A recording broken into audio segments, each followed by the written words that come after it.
not eventually, but as soon as possible. Unfortunately, almost tragically, this President Obama, remains as ideologically committed as ever to staying the course he is on and impervious to new information that would suggest otherwise, as he made quite clear during his incredible press conference yesterday in Turkey. According to the President of the United States, anyone who disagrees with him is, quote, popping off. Popping off. I guess Michael Morrell, former Deputy Secretary of the CIA, was just popping off when he said recently that downing the Russian airliner, only the third such attack in 25 years, and the attacks in Paris, the largest in Europe since the Madrid bombings in 2004, make it crystal clear that our ISIS strategy is not working. That comes from Michael Morrell, the former deputy head of the CIA under this president. I guess Senator Dianne Feinstein, vice chair of the Senate Intelligence Committee, was just popping off when she said that ISIL is not contained, ISIL is expanding, and that we need new military strategy and tactics. I guess General Jack Keane, one of my heroes, architect of the successful surge strategy in Iraq, was just popping off when he said, quote, "We are in fact losing this war. Moreover, I can say with certainty that this strategy will not defeat ISIS. This strategy will not defeat ISIS." That comes from the author of the surge which succeeded, which the President, by withdrawing all troops, allowed to go completely to waste, and the lives of brave young Americans were wasted. I guess Hillary Clinton, the President's former Secretary of State and desired successor, was just popping off when she declared her support for a no-fly zone in Syria to, quote, "stop the carnage on the ground and from the air." I guess General David Petraeus was just popping off when he testified to the Armed Services Committee that the President's strategy has failed to create the military conditions to end the conflict in Syria, and that ISIL will not be defeated until we do so.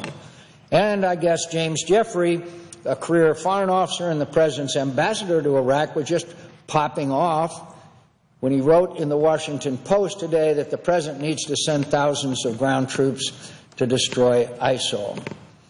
What all of these national security leaders recognize is the reality that is staring us right in the face. It is the President who is once again failing to grasp it. He fails to understand even now that wars don't end just because he says they are over, that our terrorist enemies are not defeated just because he says they are, and the threat posed by ISIL is not contained because he desires it to be so, and that maybe, just maybe, the growing group of his bipartisan critics might just be right. And why won't he listen to them? Why won't he listen to these people of experience and knowledge and background? Who does he listen to? Who does the President listen to? It couldn't be anybody knowledgeable and make the comments that he made at that press conference. The President has had to go back on everything he said he would not do to combat the threats now emanating from Syria and Iraq. He said he would not arm moderate Syrian rebels because that would militarize the conflict. He was wrong. He said he would not intervene militarily in Iraq or Syria. He was wrong. He said he would not put boots on the ground in Syria. He was wrong. Now he says that his strategy is working, that all it needs is time, and that no further changes are required despite ISIL's campaign of terror. Now, get this straight.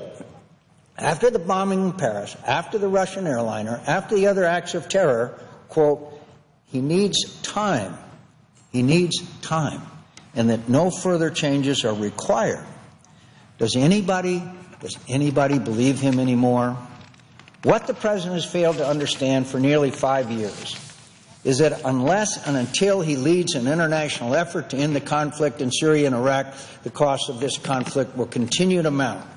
Those consequences have grown steadily, from mass atrocities and hundreds of thousands dead in Syria to the repeated use of weapons of mass destruction to the rise of the world's largest terrorist army and its rampage across Syria and Iraq, to destabilizing refugee flows that have shaken the stability of Syria's neighbors and now are potentially changing the character of European society. Now we see the latest manifestation of this threat, global terrorist attacks directed and inspired by ISIL that has killed hundreds across the world. The Paris attacks, obviously, should be a wake-up call for all Americans, most of all for the President. If we stay the course, if we don't change our strategy now, we will be attacked.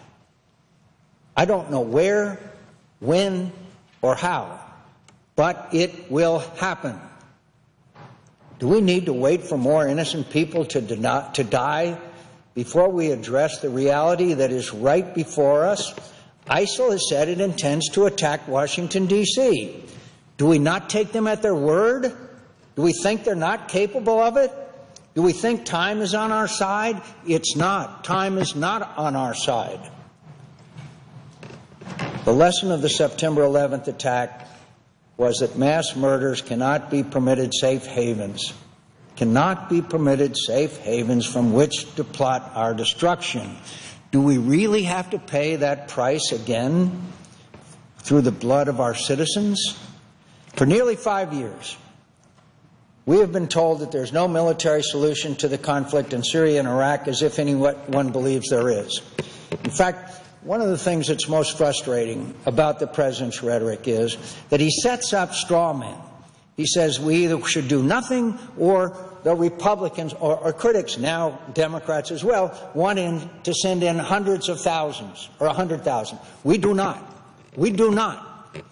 We believe, and I am convinced, that we can send in a force composed of Sunni Arabs, of Egyptians, of Turks and Americans, about 10,000, establish the no-fly zone, allow the refugees a sanctuary, and make sure that no barrel bombing will be allowed in those areas.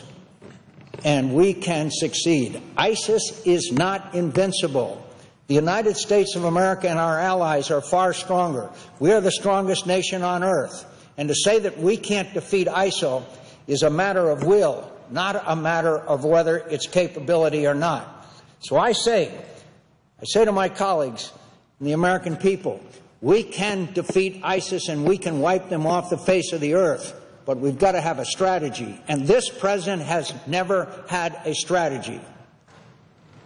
For nearly 5 years, we've been told there's no military solution, there are no good options, that our influence is limited. If that's not always the case, that we won't succeed overnight, as if our problem is one of time, not policy, and that we can't solve every problem in the Middle East, as if that absolves us of our responsibility to make the situation better where we can. This isn't a question of our capacity, our capabilities, or our options.